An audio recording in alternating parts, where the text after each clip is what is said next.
نبی پاک علیہ السلام نے ارشاد فرمایا فتاوی رضویہ جلد نمبر 30 کے اندر یہ حدیث پاک موجود ہے۔ فتاوی رضویہ میرے پاس پڑا ہوا ہے، کوئی دیکھنا چاہے تو دیکھ سکتا ہے، کیونکہ بات بہت بڑی بتانے لگا ہوں اور آج سے پہلے آپ نے مجھے پکی بات ہے کہ نہیں سنی ہوگی۔ نبی پاک علیہ السلام ارشاد فرماتے ہیں قیامت کا دن ہوگا، پل صراط کے قریب ایک ممبر بچھایا جائے گا، اس ممبر کے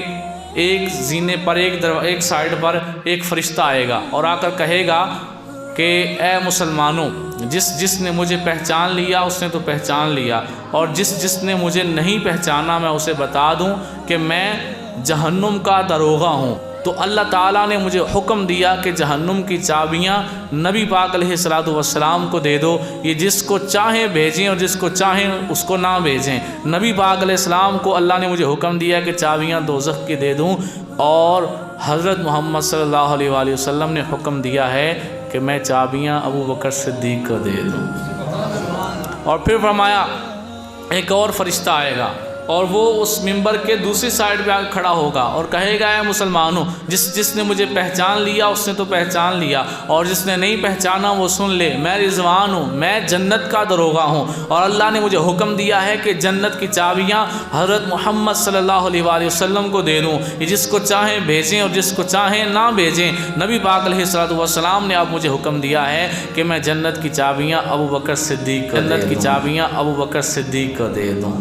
اس کا مطلب ہے جو جنت جانے دا پروگرام ہے تو ابو بکر صدیق نو مننا پینا ہے، جو نہیں مننا تو ٹھیک ہے بھائی جی نہ منو، تو کنے آخر دھکے نال جاؤ نہ جاؤ تسی۔ جب چابیاں اللہ دے نبی فرماندے نے، میں نے پہلے کتاب کا باقاعدہ نام بتایا ہے اور میں نے کہا اگر کوئی دیکھنا چاہے میں دکھا سکتا ہوں۔ نبی پاک علیہ السلام ارشاد فرماتے ہیں جنت کی چابیاں صدیق کے پاس ہیں، دوزخ کی چابیاں بھی صدیق کے پاس ہیں۔ یہ شان ہے حضرت ابو بکر رضی اللہ تعالیٰ عنہ کی۔ اور نبی پاک علیہ السلام کے اس پیارے صحابی کی شان میں ایک اور بات بڑی خوبصورت گوش گزار کرنے لگا ہوں، اور یہ بھی مجھے یقین ہے کہ آج سے پہلے آپ نے نہیں سنی ہوگی۔ یہ میں ویسے آپ کی توہین نہیں کر رہا ہوتا کہ آج سے پہلے آپ نے نہیں سنی ہوگی، اصل میں ہمیں شروع سے ڈالا گیا ہے سریں سننے کے لیے، یہ عادت ڈال دی گئی ہے۔ ہمارے نزدیک کو بندہ کو پی ایچ ڈی کر کے آ جائے اور سر کے بغیر وہ سنائے تو ہمیں کوئی مزہ نہیں آتا، اور ایک مراسی اٹھ کے ممبر پر آ کے صرف سریں لگا دے، گالوں نے ایک بھی نہ سنائے، وہ ایک ہی جملہ بار بار پیار ریپیٹ کرے، رسول اللہ نے فرمایا بس سر چنگی لال ہوئے اسی نے بچہ سا گئی ایندا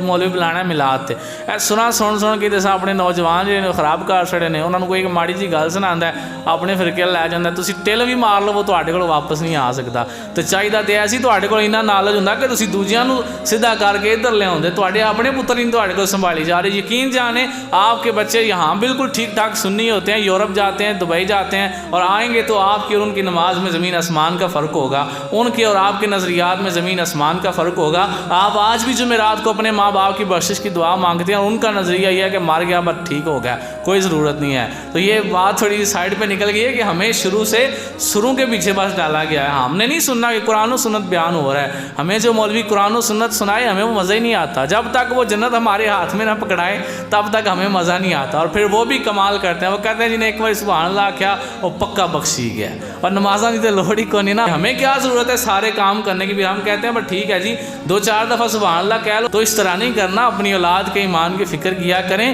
اسی بندے کو بلائیں جو قرآن و سنت سناتا ہے اور جو آپ کو کچھ سکھا کے جاتا ہے، اس بندے کو بلایا کریں۔ سرا چھڑ دو ہے دور گزر گیا ہونا، اور اگر کوئی سریلا بلانا ہے تو پھر وہی بلاؤ جڑا نال قرآن و سنت بھی بیان کرتا ہے، میرا سراں چ نہیں بڑھیا رہتا۔ تو میں حدیث جو سنانے لگا تھا اس میں جب میں نے یہ کہا کہ آپ نے نہیں سنا ہوگا تو اس لیے میں تھوڑا سا اس سائڈ پہ آ گیا تھا، توجہ فرمائیے گا آپ۔ نبی پاک علیہ السلام ارشاد فرماتے ہیں حضرت آدم علیہ السلام سے لے کر میرے زمانے تک، آدم علیہ السلام سے لے کر میرے زمانے تک جس بندے نے بھی کلمہ پڑھا اور مسلمان ہوا، اللہ تعالیٰ نے ان سب کا ثواب مجھے بھی عطا فرمایا ہے۔ حالانکہ وہ سارے سرکار علیہ السلام پہ کلمہ تو نہیں پڑھ رہے، وہ تو اپنے اپنے نبی کا کلمہ پڑھ رہے ہیں، جس دور میں وہ آئے اس دور میں جس نبی کی شریعت تھی وہ اسی کا کلمہ پڑھ رہے ہیں۔ لیکن سرکار علیہ السلام کیا فرما رہے ہیں کہ آدم علیہ السلام سے لے کر میرے زمانے تک جتنے لوگوں نے کلمہ پڑھا مسلمان ہوئے، اللہ نے ان سب کا ثواب مجھے بھی عطا فرمایا ہے، اور میرے زمانے سے لے کر قیامت تک جو بندہ اسلام قبول کرے گا اللہ اس کا ثواب میرے یار صدیق کو عطا فرمائے گا۔ اب قیامت تک جس نے مسلمان ہونا ہے اس کا ثواب حضرت ابوبکر صدیق رضی اللہ تعالیٰ عنہ کو ملے گا۔ کتاب کا نام ہے الریاض النظرہ فی مناقب العشرہ، جس کے اندر یہ حدیث پاک موجود ہے، آپ چاہیں تو دیکھ سکتے ہیں۔ اللہ تعالیٰ ہمیں صحابہ سے محبت کرنے کی توفیق عطا فرمائے۔